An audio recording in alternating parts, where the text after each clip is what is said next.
দিবস, যাকে প্রায়শই আন্তর্জাতিক বাঘ দিবস বলা হয়, বাঘ সংরক্ষণের জন্য সচেতনতা বৃদ্ধির জন্য একটি বার্ষিক উদযাপন, যা প্রতি বছর 29শে জুলাই অনুষ্ঠিত হয়।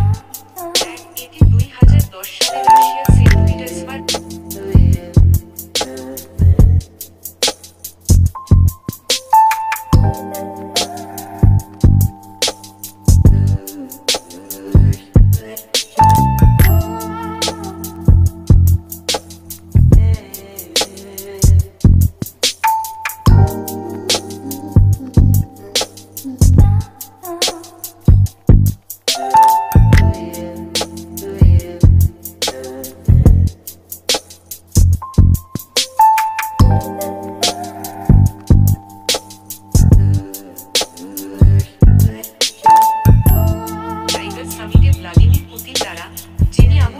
বাঁচানোর লক্ষ্যে কাজ করেছিলেন।